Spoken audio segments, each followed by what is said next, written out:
oftentimes too, we'll get no's back being like, I don't think I'm right for this role. Please don't do that. Welcome to Get Scene Unscripted. I'm your host, Jesse Malinowski. We are going to dive into acting insights, meet industry pros, and master the business. Don't forget to subscribe and share. We're keeping you behind the scenes and ahead of the game. What's going on, everyone? I'm Jesse Malinowski, and this is Get Scene Unscripted. Thanks for tuning in to another episode, or if this is your first time, welcome. Thanks for choosing our podcast to help you on your journey in a positive way. Let's dive right in. But subscribe if you haven't already. I'll just say that. But let's dive in. We have an awesome casting director in the house, and you've been here in the Southeast for a while, I learned, but like, I think the industry, the community, the actor community is like getting to know you like newly.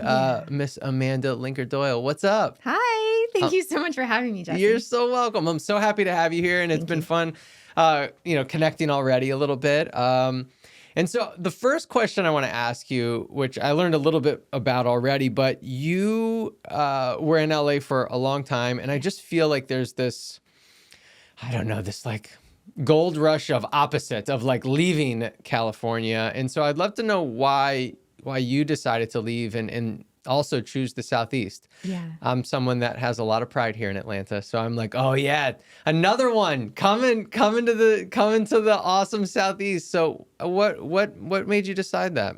Well, it's very kind of long story, as you've heard. Yeah. But first of all, I moved out to LA in 2006, and my first theatrical job, I worked commercially before I started working theatrically, and my first theatrical job was The Walking Dead.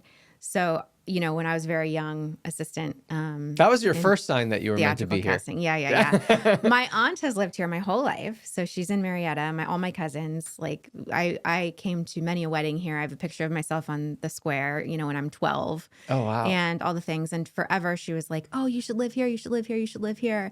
And forever I was like, oh no, we can only do our jobs out in Los Angeles, and we're going to live here forever, and my husband, we went to college together. He's a cinematographer, camera operator. And in 2020, we had a 2-year-old at the time, and she's 6 now.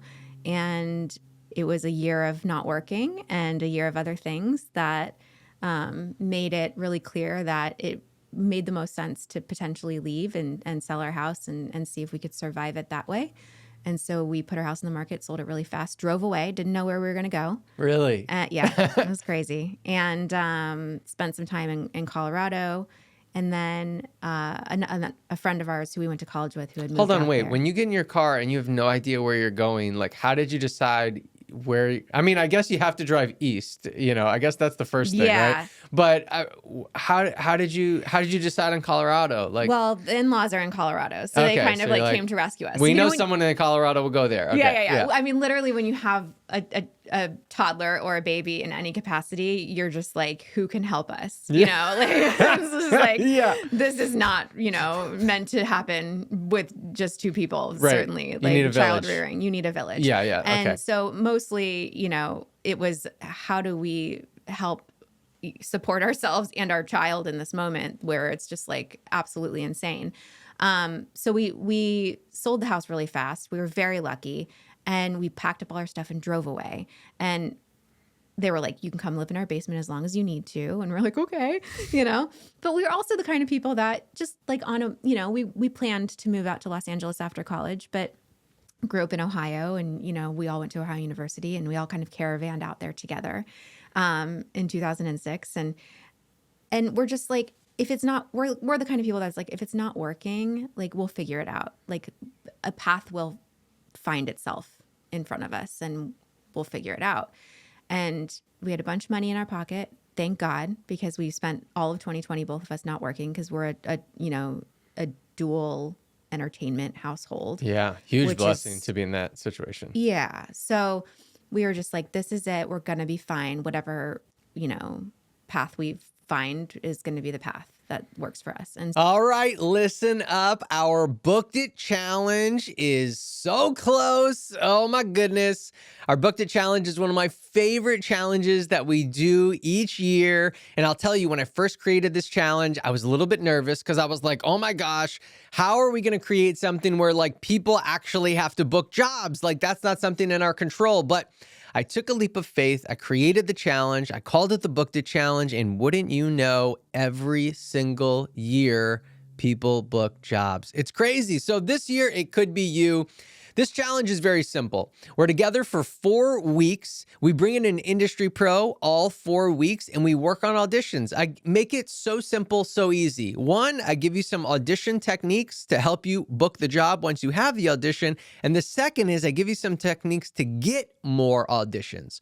One of the things I've realized in being an actor over the last 20 years is that if you get more opportunities, you have more chances to book the job. So we need to increase our chances, and then the chances that we do get, we need to increase the quality of our auditions. So we're going to teach you exactly how to do all of those things. So sign up for our Booked It Challenge. It's only $37, and there's a $5 off promo in the description. So the link is there. The promo is there. Head there right now and come join us for our incredible Booked It Challenge. Walking Dead. All right. Yeah.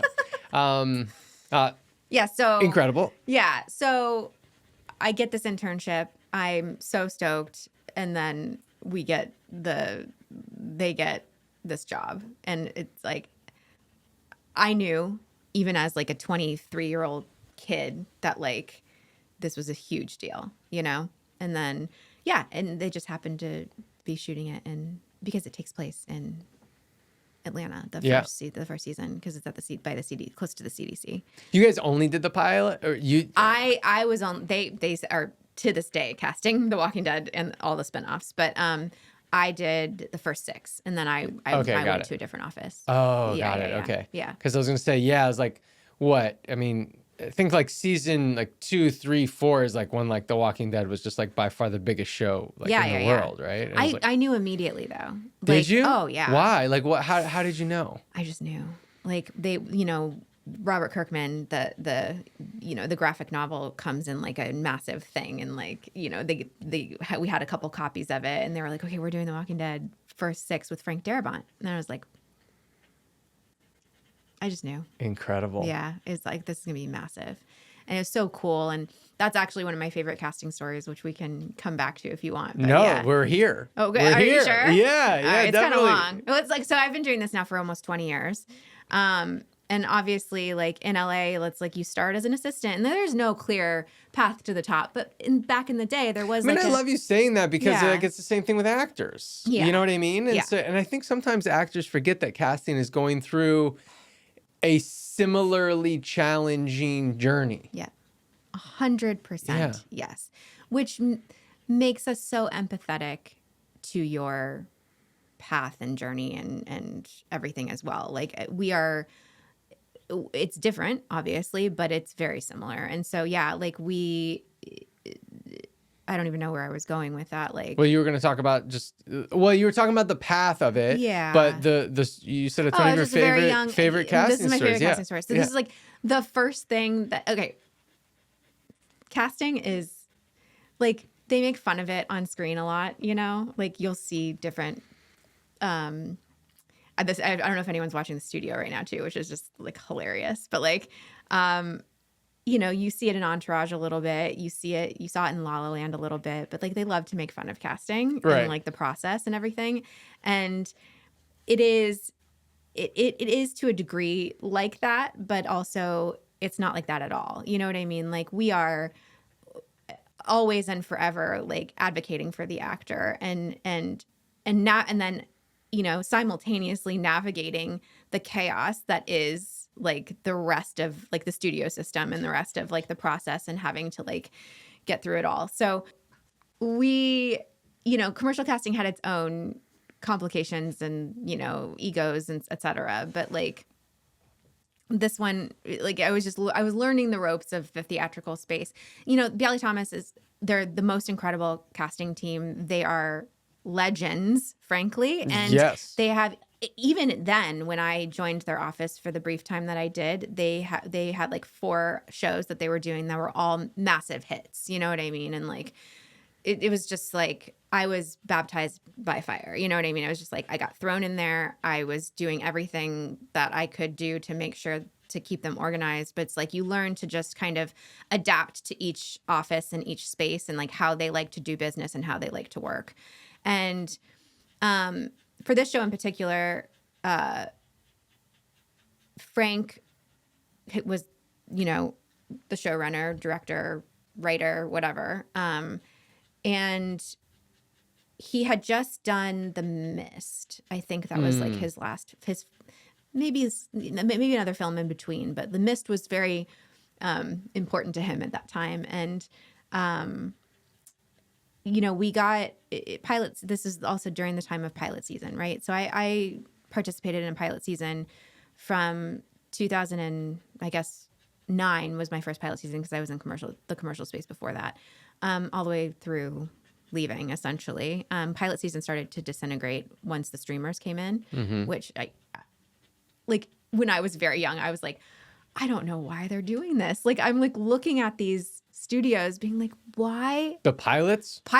Yeah. Because the idea of pilot season, and it's a really interesting, and again, I'm going to go off topic and we'll come back to the Walking Dead story, but like the structure of pilot season historically, the timeline. So you would do pilot season would start in January. We would cast. We would shoot in March, April to deliver by May. And then they would do upfronts in New York, early May.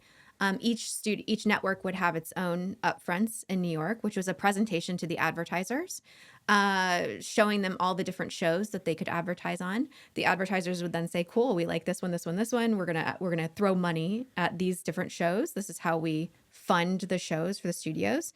And then those shows would get, you know, greenlit, and then they would go into production. Typically, you would, like in my time, you would make deals for either 3 seasons of a show or 5 seasons of a show. Up to 5 seasons, the studio covered the full production cost of a comedy or a drama. And then after 5 seasons, the network took over fiscal responsibility for the show. So that's why you see a lot of shows go for 5 seasons and then be done, because at that point they would have to be so successful that the network would then take over full fiscal responsibility for the show. That's essentially how I understood it. I could be wrong. I'm not the expert on anything, certainly, but that's just my observation, you know, of like what was going on. So historically, the timing of that would then, some shows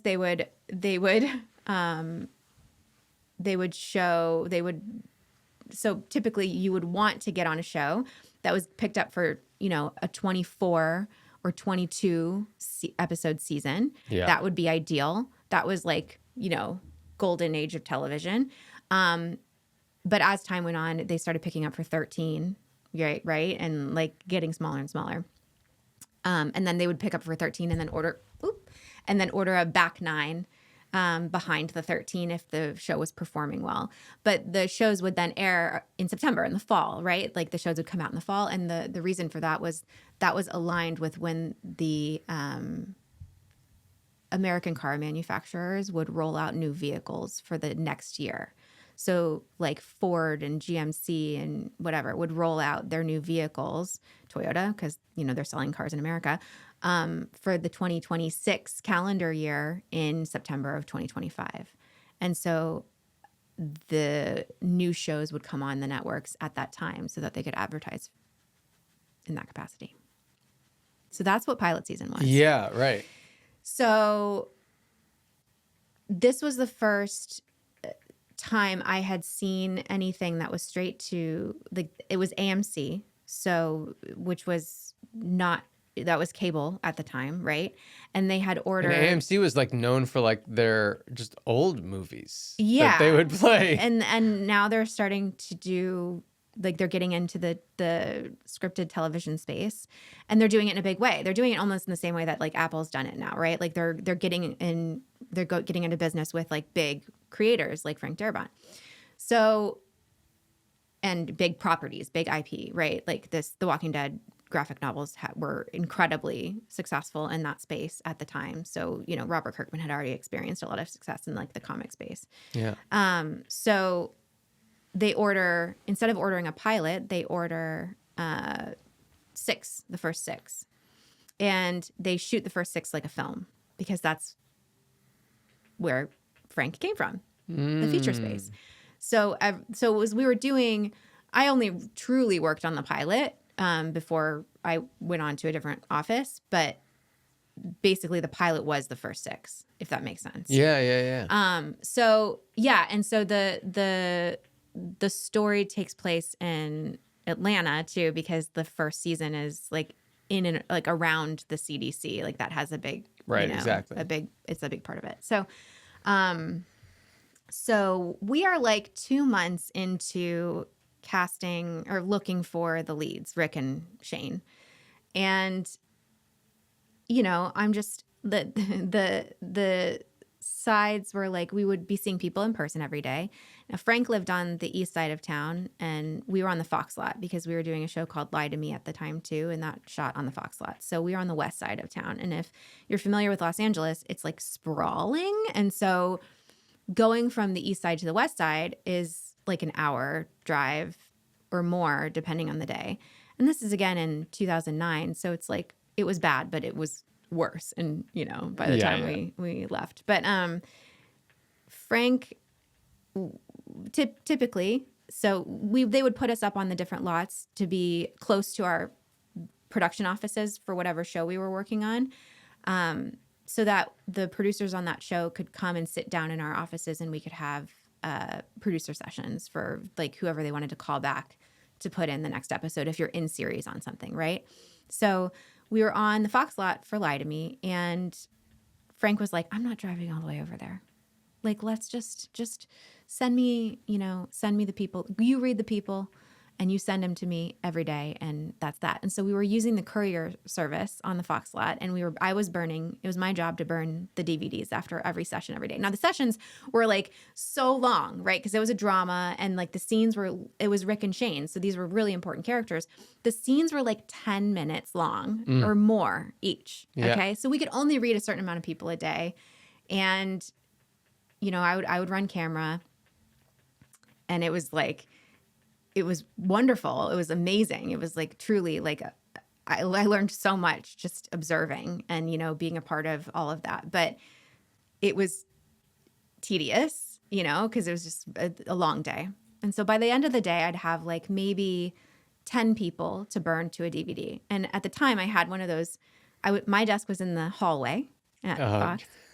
And, you know, Gohara and Russell had an office, and then Sharon and Sherry shared an office next to each other. And they, you know, their office was in like spitting view to my desk in the hallway. And I had one of those old computers that were colorful, the Macs, you know, like the dinosaur, like desktops. And what color was it? Oh God, I think it was orange. Nice. Yeah. There you go. And I like, they were like, you know how to burn DVDs, right? And I was like, yeah, of course. And I was like, I don't know how to burn a DVD. I was like, figure it out. And so I was like, I used iDVD. I figured it out really fast. I'm pretty good about stuff like that. Like, just like, show me one thing. I went home and I was like, Devin, how do I burn DVDs? And he was like, okay, so here's the process. And so every day I'm building. I like that you were like, I'm good at figuring this out. And then it's really, you just ask the hubby. Oh, yeah. Well, he's the technical guy, right? Yeah. But I could basically. You're like, but I can do it. But it's really just asking. I can do it. Well, and this is like the fake it till you make it like of thing. Course, yeah, it's just like, you're like, of course I can. And then you just have to make sure you have enough space to like figure it out quickly. Yeah. So they don't catch you in your lie. So I know how to use iDVD to a degree. Have I ever used it before? No, but I'm like figuring it out. And like, I'm such a perfectionist that I'm like, okay, well, Frank's, so the process was, we would see all the people, make our selects. I would build the DVD. I would run the DVD to the courier on the lot. And then the courier would courier it to Frank's house that night. And then the next morning, and I only know this because he told us, he would be on his treadmill watching the DVD. Like that was the process. Monday through Friday for like 2 months, right? Now, Frank, and I just remember this like so vividly because of what happens.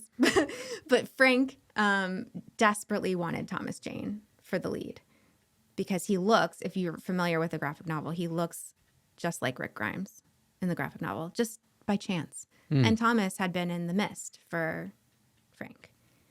And he was just like, I want Thomas Jane. And Sharon and Sherry were like, Thomas is not available. He's on Hung for Showtime or something like that at the time.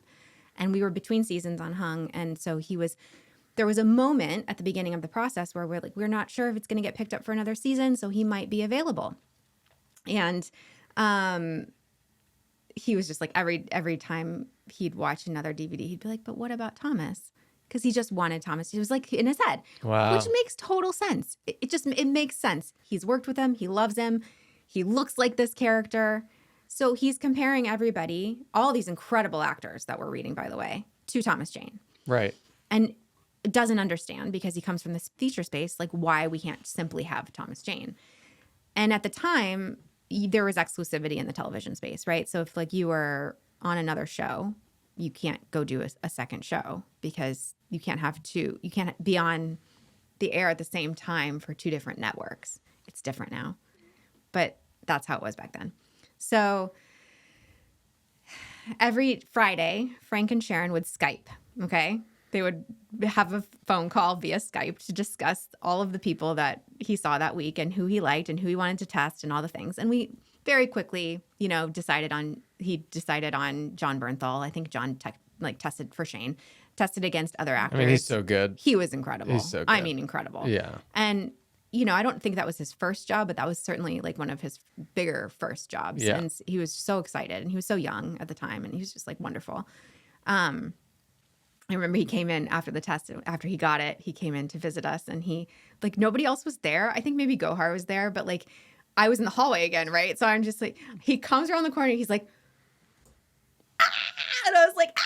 And he was like, he ran down the hallway, he picked me up, he spun me in a circle. Really? And he was just so excited. Oh, and I was my God. like, I'll never forget that either. But yeah, so where are we? So every Friday, Frank and Sharon are Skyping, and every Friday he's like, yeah, I don't know about, what about Thomas Jane? Sharon's like, so patient, Okay. So we just keep reading, and we read all these incredible people, and we get to a place where it's like a Friday night. I had a pilot season birthday. My birthday is March 1st. So it was like, I was always working until like 3:00 in the morning on my birthday. And like, you hear these stories about us working until all hours of the night. And that truly did happen because there's so much going on in pilot season that like we would just sit there and try to like, who are we seeing on, on Monday, whatever, who are we seeing tomorrow? And we'd send out appointments at like 3:00 in the morning for the next day at 10 a.m., and like it was chaos. So we get this far into the pilot season, we still don't have a Rick. And Gohar and I were the only ones left one Friday night. And she's like, who are we going to see on Monday? And I was like, I don't know. And I was on the floor in her office, and she was at her desk, and she's just like, trying to come up with more people to see. And she goes, oh, I love Love Actually. And I was like, oh my God, me too. I watch it like all the time. She's like, same. What about Andrew Lincoln? And I was like, I love it. Let's try it. I was like, okay. So she emails. I feel like at that point, though, you guys would have been like, I love it no matter what. Like, I mean, whoever it is, anyone, love that idea. And it's our job to always do our due diligence, make sure we like turn over, leave no stone unturned, certainly. But like, we're reaching now because we're just like, we don't know who else to see because nobody's doing it for him. Well, they were doing it for him, but he just wanted Thomas Jane, you know what I mean? Yeah. And so we get to a point where, so she emails his agents in London. He puts a self-tape together. He sends it in on Monday, and I add him to the DVD of all the people we saw on Monday. Then come Friday, we do this all week. We see more people. And then on Friday, Frank and Sharon are Skyping, and I'm like listening, and I hear him go, you guys must really like this Andrew Lincoln guy. And Sharon was like, yeah, we do. We love him. Why? And he was like, because he's been on every fucking DVD since Monday. And I was like, oh my God, what did I do? And I ran back to my desk, and I had a spindle of like dupes, right? So I would always burn 2 and keep 1 copy and then send 1 to Frank.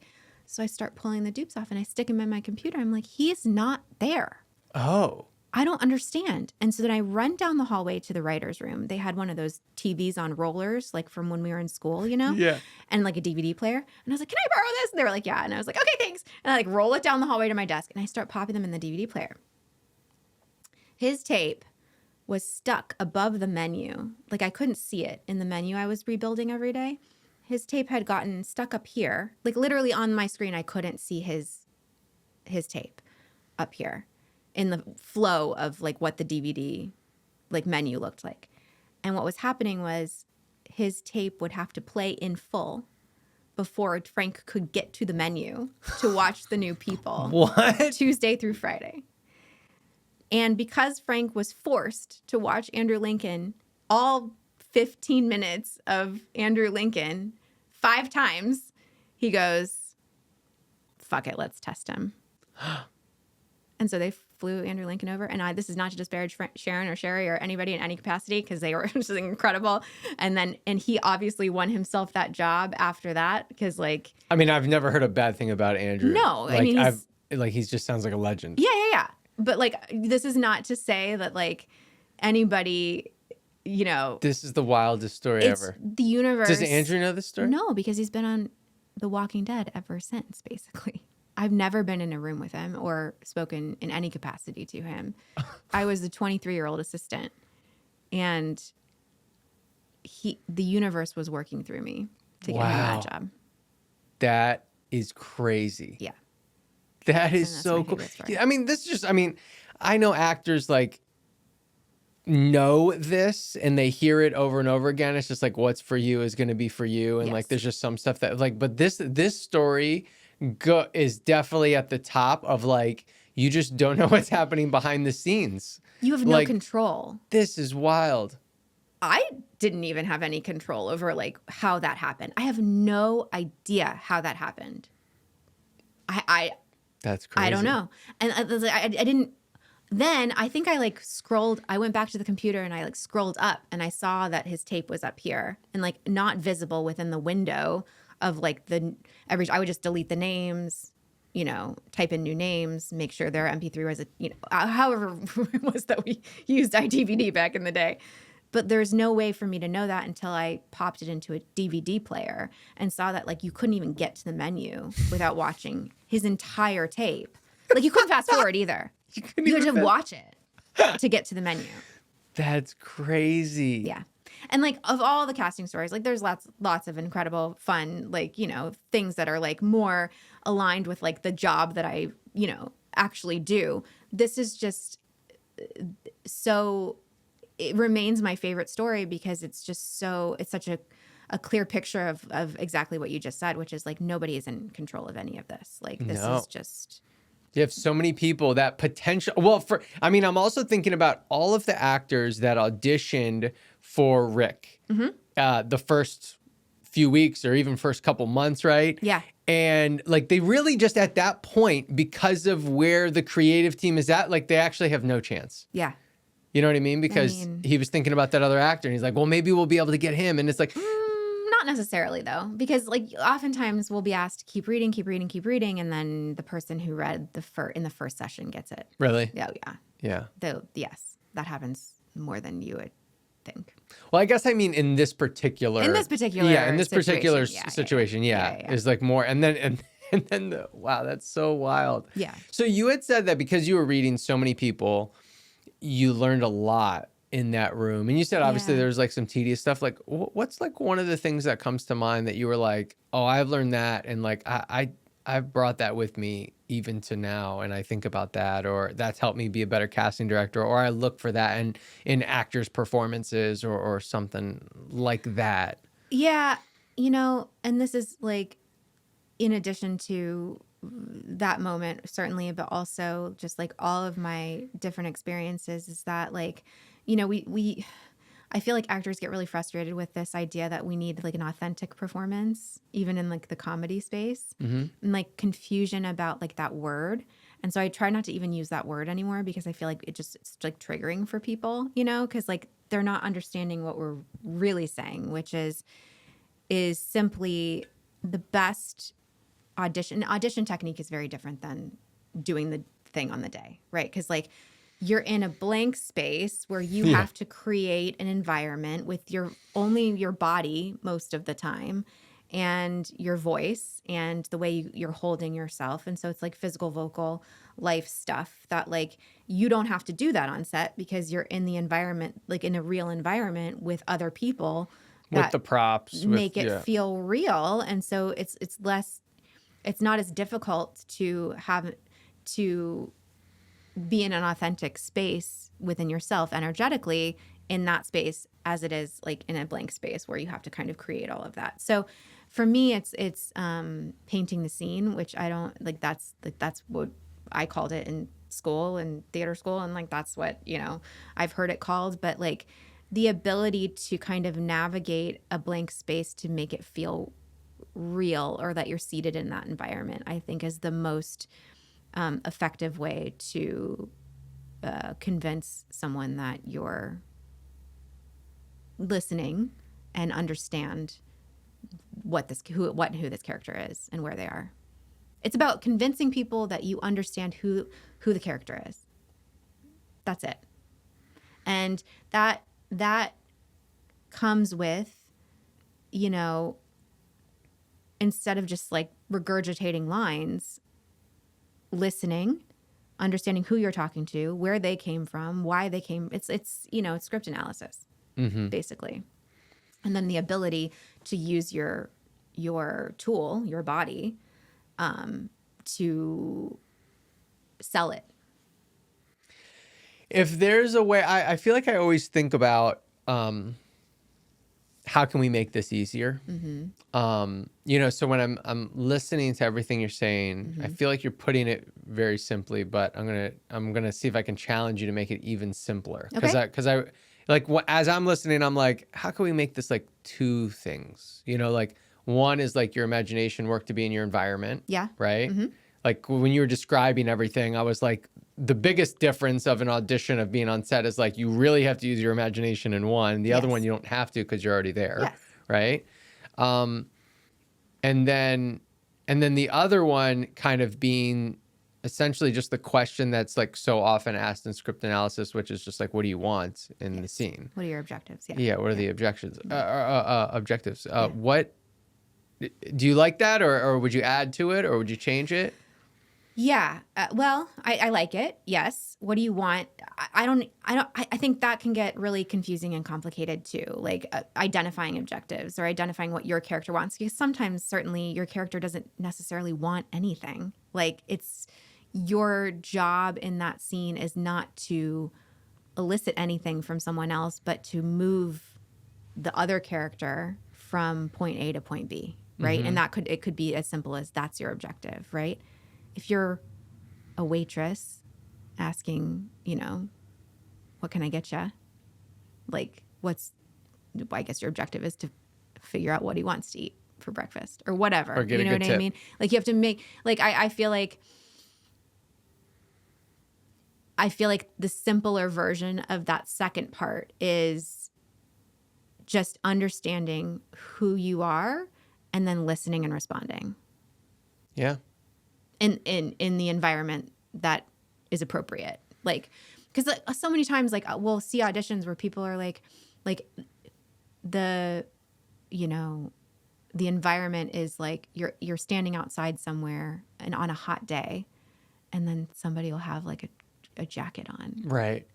And, or just missing those simple things. They'll be sitting at their computer, and then taping from their seat at their computer. And it's like, you maybe we have producers who are creative enough to see around that, but most of the time you got to show them. Right. So, a lot of our adjustments these days to self-tapes or whatever before we send anything off to producers are making sure that, they understand who this person is and where they physically are. And there are small things you can do with your body to like, you can step in like you just came through a threshold of a door, or you can I've seen so many actors do so many different things, or just, Yeah. they're just like, Sure. that's cool, right? Like people have gotten really good at creating that environment. And I'm not saying that you have to do what, Barry Keoghan did or anything like that, like for like in any capacity. And I don't ever want anyone to be different for the sake of being different, because I feel like that doesn't do anything for anyone. It's about being authentic, and that was authentic for him in that moment. That's the biggest thing. The biggest takeaway for me though is simply like how can you create that environment? I think another thing to add when you were talking about the like know who you are in the scene and kind of like deliver those lines. I think also like one of the biggest things is like knowing that like that is enough. Yes. I feel like the one of the biggest pitfalls, and this was me included for a very long time as an actor, is like, am I doing enough? Like, I want the audience to see it. I want you to know my choices. I want you to see that I'm smart. I want you to see it, right? If you're seeing it, then I'm doing too much. Exactly. Like you need to like, I like to say like give the audience more credit. Like you as the audience member want to be smart. You want to figure it out, not be spoon fed. Yes. That's why we love White Lotus. That's why we loved, whatever we loved back in the day, those mysteries where it's just like they're treating the audience with a lot of respect, right? Yeah. Like they're letting us, take little subtle cues and make our decisions about what's happening, completely. And I was just talking to an actor yesterday about this. Erica and I were on, and he was like, there's this commercial casting director in LA, and he made this video and he put it out. And I was like, no, that's Clayton. He's a comedian. He put out like a spoof video of a commercial cast. Have you seen it? No, I don't think so. Oh my God, it's so funny. You should follow him. Or maybe I have seen it. It's so funny. It's like the commercial casting directors, I guess, are sending videos, instructional videos for like the self-tape. I have seen it. Yeah, and Clayton's like, he's like, do nothing. Just do nothing at all. And I'm like, it's funny because like a lot of the response we're getting, lately too is they want the ones that are doing so little, like almost asleep. I'm like, okay, yeah, wow. Like great. So it's really about, it's not about you either. And I think that's kind of what I heard you explain, like in your journey, like what you realize is that this is, and I used to write in my notes, I'd be like, oh, that was a 1-act play for like a 3-line co-star. You know what I mean? We don't need that. Like, that's not what this is about. Like, it's about servicing the story and in the, and it's not about making it about you. It's about, doing what is the, first of all, in the script analysis and the scene analysis, like what is the scene for in the context of the entire story? Why is it there? Because there's a reason for every moment, right? There's a reason for every character. And so if it's really about like the main character in that moment, like you're not there to make a meal of anything. You're there to service that main character in that moment. Yep. I had a big aha moment. I had booked English Teacher, which I love that show so much. It's so good. But I had like, it was like a very small co-star, and I was like, I don't know if I even want to do this. And I was like, I haven't really got to audition for this show, so I'm just gonna do it. But it's just interesting because I was like, I'm doing one take. I don't care. I'm gonna walk in. I'm gonna say the line, and like I'm done. Yes. And my, Candace tapes me. She's like, you want to watch it? I'm like, don't even care. Yes. And then I book it. Okay. Yes. So this is another thing too. A lot of my actor friends are getting to this point, right? Like they're getting to this place where they're like, not that they don't care, because I think we all deeply care, and I think care, but it's a you also can't or something. It's a weird balance. It's the difference between like you care about it, but like you understand now that if you're right, you're right, and if it works in this moment for this particular thing, it works, and if it doesn't, it doesn't, and there's nothing you can do about that, right? It comes back to that conversation about control. Like nobody's in control of anything. So releasing the idea that you need to control every single moment in this thing and you need to do it 18 times to make sure that it's perfect. But the idea of perfection to who? To you, are you making this show? Oh yeah, You're not. If it's perfection to you, you're missing it every You're time. missing it every time. You have no idea what they want or what they're looking for. Sometimes, frankly, we don't even know what they want or what they're looking for. That's what actors really need to remember is that you don't even necessarily know. Like it's the actor's job to show you that you want them. Yes. Like I need to show up in a great way where you're like, that Jesse Malinowski guy was pretty darn good. I think he'd be a good choice. But like, you didn't maybe envision me necessarily. Yeah, and that's why we see people all across the board. I mean, oftentimes too, we'll get no's back being like, I don't think I'm right for this role. Please don't do that. You don't get to make that decision. We're asking you to show us your version of it because we think that there's a world in which you might be, even though it's not what's written on the page. And I cannot tell you how many times we're right. You know what I mean? Yeah. So like releasing this idea that you need to control any of it and just being like, oh, they want to see me for this? Now let me show them what my version of this looks like. Exactly. I love to say that like you never got the audition by accident. Yes. Like you're just not like, I feel like Jesse's having a bad week. I'm just going to give him an audition. Like that's not happening. But I feel like when you were saying that, this is the first time that like I thought this, which is, I don't know, maybe an interesting thought for people, which is like, I wonder if actors do that because it's just their way to control the rejection. Quite possibly. Yeah. Yeah. And really, at the end of the day, it's all about mindset work. Yes. Oh yeah. Right. Because I completely if that were why, right? I don't even think they would be aware of that. Though. No. It's a subconscious right, thing. Yeah, totally. It's a self-preservation. It's a thing that you're doing to protect yourself. Yep. So the work is really not like, oh, I need to go study Stanislavski. It's I need to work on mindset in regard to this process. And like once I can figure out how to be comfortable enough with myself and like everything to just release myself to this, whatever this process is, then I'll be successful. And I'm telling you, all these actors that have released that in this moment, all my actor friends that are coming to me being like, I just don't care anymore.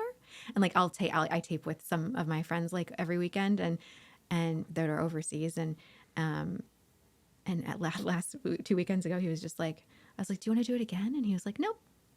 I was like, are you sure? He was like, nope, I'm good. We're good. Yeah. And that was, and it's working. It's so needed. Yeah. Candace and I will sometimes joke if we're like, I'm going to do it again. We're like, but what are you going to do different? What actually are you going to do that's going to be so different that it's like you've booked it. This version definitely doesn't book it, but this version definitely does book it. Yeah. And we're like, and a lot of times we're like, yeah, I guess I'm not, I guess there's no reason to do it again, or, if I'm in a more creative mood, I'm like, I just want to do it again because I'm having fun acting, so I just want to do it again because of that. Maybe it's different, and usually it's not better, Usually it's the first take. So one other thing to add about the like not caring, quote unquote, is I think when you have more going on in your life, a lot of times when I'm maybe not wanting, I'm like, I don't care about this audition. It's because like I'm busy. Yes. And I'm just like, I have so much more going on. I'm like, this is actually like, again, I mean this in the nicest way, but like, how can you make auditions an inconvenience? Yeah. You're like, oh shit, I got to do this audition too. Not in a bad way. It's like, I'm going to figure it out. Like I want to do it, but like I have a lot going on. Yes. So like, this is actually inconveniencing me a little bit. And so, and then in that, and energetically in that, when you go in to tape yourself, you're just like, you just throw it away because you're just like, I just have to do this. Yeah, this is just my quick version of it. What's the most, authentic way to just say these words? Yes. And bye. Because I don't have time to think about it. And like, it's the same idea as like, if you want to book a job, book a vacation. Oh yeah. It's the same idea. Yep. It's like, it's the universe just being like, you have the tools, all of the tools you need to do this and do this well and get this job. And it's like when I was I went to a performing arts high school and wanted to be an actor, and then got out to LA and I was like, nope. I don't. Um, but mostly because I'm like super type A, and I found casting in college, but wanted to do that. But like my theater professor in school used to say, like, learn all these things, gather all these tools, put them in your invisible backpack, and then forget about them. And they're just like with you, and just do it and see what happens. And that is true to this day. Yep. Yeah. Yep. Yeah. It's the saying of like, yeah, do the homework and then throw it away and then hope it forget works. Yeah. Yeah. Yeah. Absorb it at a cellular level. Yeah. And just have it and know it. Well, I love so much. I mean, the mindset stuff that you brought up is so important. And I think that I'm glad that you bring it up, because I think sometimes it can get forgotten that that needs to be thought about. That needs to be worked on. It's not just about on camera 1, 2, 3, 4 or advanced on camera technique. It's like, if you don't have your mind right and your mind strong, like that's what's going to take you out of this business. Yes. Yeah. And it's not even just like the mindset stuff I feel like it can be confusing for people too, because it's like, it's really truly just about releasing the idea that you need to control any of it, and that you can control any of it, and releasing the idea that any of that rejection or anything like that is your fault in any capacity. Yeah. Nothing that you do makes or breaks like the decision that's made ultimately. Yeah. I even think like if because I'm trying to think of an example quickly of like an actor that's like, no, that was my fault. Like, so I'm like, okay, you forgot your line. But I'm like, even if you had your lines, like 99% you weren't getting it anyway. Yeah. So. Yeah. And why are you forgetting a line? Why do you forget a line? You're in your head, lack of preparation. You're in your head. You're not listening and responding. Yeah. So let's say you mess up a line. That's fine, typically. It doesn't matter as long as you're responding appropriately, right, as the character would in that scene, in that moment. If you say a word differently, that's completely fine, typically, unless you're dealing with somebody like Soderbergh or something. Yeah. Okay. There are instances where you should be word perfect. But for the most part, as long as you're expressing the intention of the scene, you're fine. Yes. And you're going to get the job because you're listening and responding. And normally those moments are so authentic. Yes. Right? Because you forget something, but you're having to react authentically. You're able to adjust because you're listening, you get, like, and more responding. Credit. Yeah. They're like, oh, he was great. And they don't even know why. Right. They're like, he was great, but he like said different words than I wrote, but he was great. Yeah. He was great because he understood where he was, what he was doing, who he was talking to, what they were saying to him, and why he was responding to them. And that's it. That's the secret. That's the secret sauce. So it's like it's not that you weren't prepared. It's that you weren't listening. Yeah. And all you have to do is listen, and you'll get the job. I love it. Yeah. Well, Amanda, I think we come to our spotlight sign off, which is 5 questions to end strong. Okay. All right. Question number 1 is, what is something you're super grateful for today? Oh, gosh.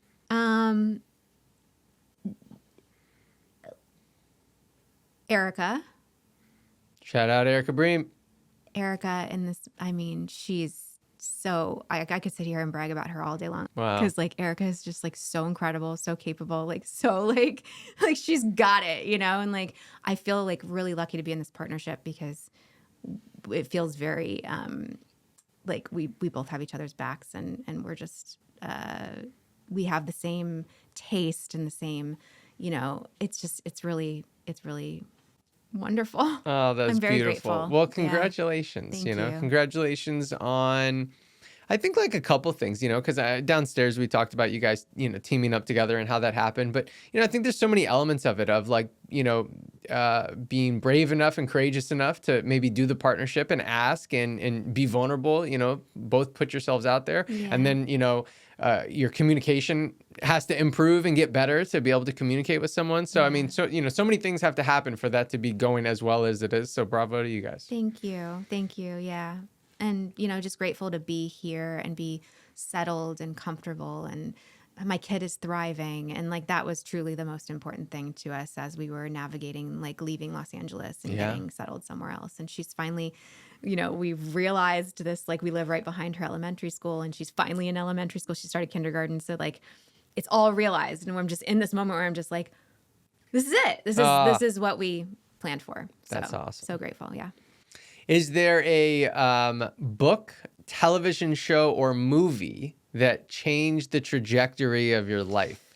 Yes, of course. Always a movie, and there's many, but I would say Eternal Sunshine of the Spotless Mind is my favorite film of all time, and means so much to me. And I was in high school when it came out, and I was just like, this is it. This is what I want to do. This is why. Really? Yeah, it was Eternal Sunshine, like Big Fish, and Moulin Rouge in high school for me.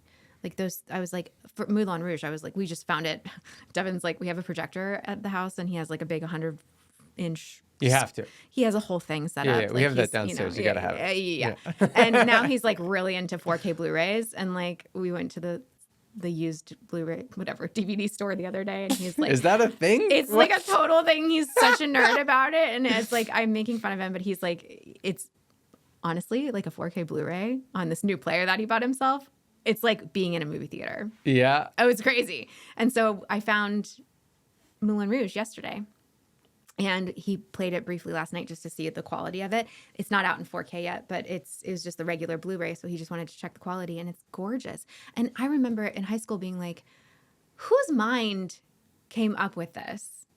And it's just like so stunning and interesting, and I don't know. And Eternal Sunshine is just, the story of Eternal Sunshine is so beautiful to me. And then I moderated a panel at Just for Laughs with Jeannie McCarthy, and she cast it, and I was like, sorry everybody, we're just going to talk about Eternal Sunshine the whole time. So yeah, I'm sure everybody was fine with it though. Yeah, everybody was like so happy to listen to me just like gush about Eternal Sunshine. Well, it's like the idea, and like Bialy did this too with and Thomas did this with Cranston in Breaking Bad. Seeing somebody like Jim Carrey, for instance, in Eternal Sunshine, do something that they had never done before, because up to that point, he had only done like these huge, broad, comedic things. And then he's in this like really beautiful drama that is so, important in my opinion. And like the message in that movie is so important. Just like, we're all, no matter what we do to ourselves, like we'll find our person, because it's inevitable that we find our person, or we come back to our people. So yeah. Awesome. Yeah. What's something in your daily routine that you really cherish? Oh, I have a kid, so like self-care is like I'm coming back to that, but what would I say I cherish in my daily routine? I don't know. I think it's difficult when you have a kid. Okay. Yeah. Well, it might be more difficult than maybe it used to be, but Yeah. I think we can still find things that we cherish in our daily routine. Yeah. A matcha. I will say that. The morning ritual of like waking up and having a coffee and sitting with, the family for a second and checking in, and like there is still a little bit of chaos and like getting ready for school on those days or whatever. But in those moments, those like really sweet moments where we're just like, okay, now we're awake again, because it's kind of like you just go unconscious for however many hours you're lucky enough to get. And then, and then you have a whole new day ahead of you. So I guess that those early morning coffee moments are totally lovely. Yeah. Totally. What's something you're currently trying to improve in your life right now? Sleep, as we discussed. Yeah. All right. Yeah, the kid wants to sleep with us every night, so we're trying to figure out creative ways to get better sleep. But I think too is when I'm really busy, I move away from reading for pleasure, and I love to read books. I collect antique books. And oh, really? Yeah, I'm a big. I love books, and so I just got a new book. I read a book called Wayward that was so wonderful and lovely. And that was her debut novel, and now her newest novel is called Sirens, and it just came out in the States yesterday. So I received it yesterday. So I'm really excited to jump in and read that book, hopefully on this little vacation. Well, awesome. That'll Yeah. be so nice. Yes. Well, last question. We've gone over a lot of different stuff, but if Yes. you wanted the audience to get one thing for sure, what would you want that to be? To take away from this conversation? Yeah. Probably this idea of releasing control and for your own like mental health, going forward in this very unpredictable environment that we're all kind of like riding this wave into, and like what's the future of cinema, what's the future of entertainment in general, what's going to happen. Like none of us can control any of that, so releasing the idea that we have any ability to control that, being okay with it, and just bringing ourselves to the table, doing our best work, listening and responding. I love it. Yeah. Amanda, it has been so nice to connect with you. So nice to connect with you. Thank you so much for having me. You're so welcome. Everyone, thank you so much for being here as well. If you haven't already subscribed, be sure to do so. Give us a review, comment if you're on YouTube, and don't forget about our sister show, Talent Agent Talk, on YouTube. Check that out with our host, Jason Lockhart. And there's Maverick. Maverick signs off.